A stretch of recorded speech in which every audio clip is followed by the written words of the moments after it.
Nah, apa sih benefit Bu? Ngomongin cloud terus ya dari tadi ya, ngomongin digital transformation, tapi saya bingung, apa sih manfaatnya supaya kita pada saat kita menggunakan? Pertama, pada saat kita ngomong mengenai Bapak Ibu, kalau mostly di sini adalah IT, kita ngomong mengenai inovasi. Apakah banyak Bapak Ibu yang di-request dari CEO-nya atau CIO-nya, ya kan, diminta untuk coba deh dihitung deh, bagaimana sih kita kurangin cost-nya server. Coba deh hitung gimana caranya saya mau bikin aplikasi tapi saya mau murah dan cepat, ya kan?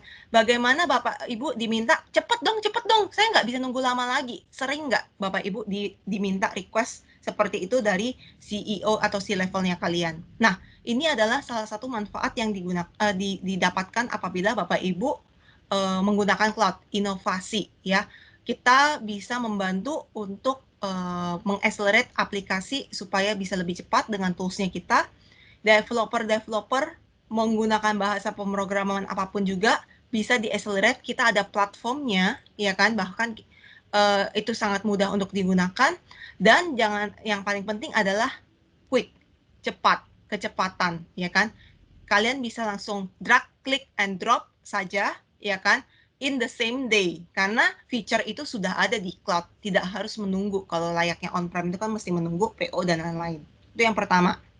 Ditanya lah sama CFO, kenapa kamu mau ke cloud? Ya udah pasti Pak Bapak Ibu, ujung-ujungnya duit, ya kan? Ujung-ujungnya dari sisi ekonomik ataupun financial, ya. Karena kita tahu bahwa cloud itu adalah PSU Go, kalian hanya membayar sesuai dengan apa yang kalian pakai, ya. Jadi pasti dari sisi economic financial point of view akan jauh lebih minimum, ya.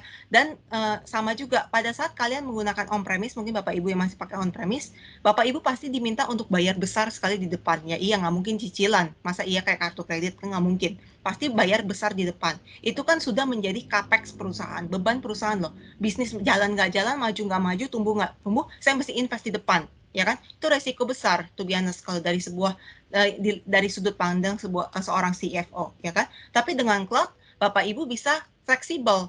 Bulan ini cuma pakai 10 juta, pakai 10 juta. Bulan besok, sorry Bu, kayaknya kita lagi drop jadi 2 juta, nggak apa-apa. Tiba-tiba bulan berikutnya peak, ya kan, misalnya lagi demand-nya tinggi sekali jadi 100 juta. Bisa, sangat fleksibel Bapak Ibu, ya. Itu yang memang menjadi benefit dari cloud, dan itu yang bisa kita bantu bersama-sama, ya kan. Dan yang terakhir adalah pada saat kalian masih menggunakan on-premise, pengen coba untuk explore cloud, ya kan? Yang kita rasa yang paling bermanfaat itu adalah karena konsep PSU Go, kalian hanya gunakan sesuai dengan apa yang kalian butuhkan, umumnya akan cenderung jauh lebih efisien dan efektif dari sisi cost perspektif sendiri, gitu ya. Dan yang terakhir adalah fleksibel.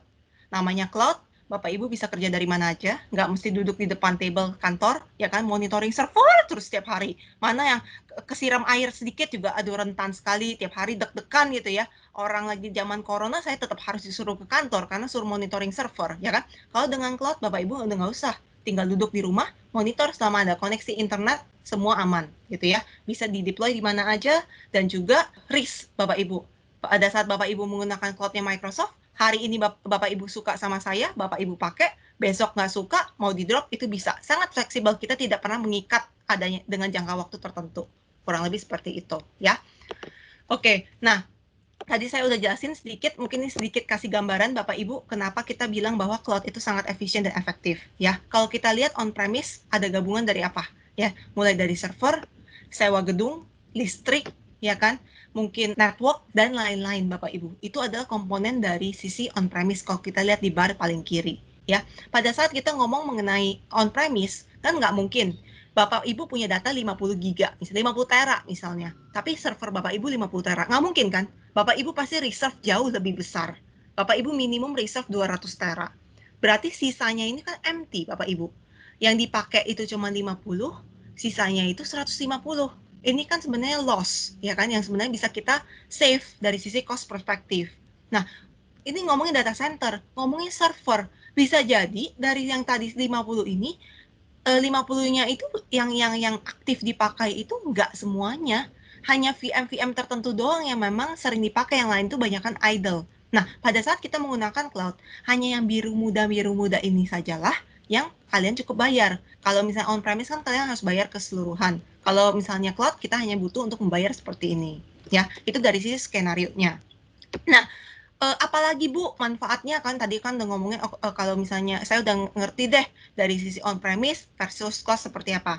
Nah, di Azure sendiri Bapak Ibu ya, kita ada yang namanya reserve instance ya. Kalau Bapak Ibu lihat di chart ini ya bisa dilihat yang bagian A. Di bagian A ini adalah kalau misalnya ini grafik ini menunjukkan penggunaan cloud yang Bapak Ibu lakukan ya. Misalnya terkadang peak up and down seperti ini.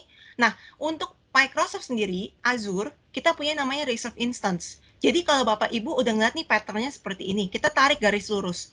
Jadi minimum pasti Bapak Ibu kan setiap bulan ada bayar yang A ini ya, yang A ini. Nah, A ini kita pakai reserve instance, di mana reserve instance itu bisa kurangin cost lagi, hampir 72%. Diskonnya udah 72% gitu ya. Kita bisa reduce cost sebanyak itu. Misalnya Bapak Ibu sekarang bayarnya 1.000. Dengan reserve instance bayarnya cuma 300 saja gitu. Dengan feature yang ada di Microsoft Azure. Berikutnya, sisanya gimana Bapak Ibu? Kan ini kan kalau yang ini kan basicnya doang. Sisanya ya nggak apa. Bapak Ibu bisa PSU go pada saat peak besar ya bayar lebih tinggi. Kalau nggak ya kita bayar sisanya. Nggak masalah. Tapi kalau tiba-tiba naik lagi gimana Bapak Ibu? Ya bisa. Bapak Ibu reserve instance jauh lebih tinggi supaya cost yang didapat yang harus dibayar itu akan jauh lebih murah gitu. Nah, sisanya gimana? Yang memang nggak dipakai, yang kalau di on-premise kan ini Bapak Ibu harus tetap bayar invest di muka ya kan, di cloud tidak usah bayar. Jadi ya udah ini anggapan adalah saving perusahaan. Dari sisi cost Bapak Ibu tidak akan di-challenge dari CFO. Kenapa saya punya infrastruktur IT spending itu kok besar sekali ya? Gimana cara kurangin? Ini salah satu cara untuk menguranginya. Pakai reserve instance dan PS Yugo untuk utilization yang benar-benar akan digunakan. Gitu. Itu tips dari kami ya. Untuk nanti kalau misalnya mau ada case by case skenario, boleh dikontak ke tim Software One di sini.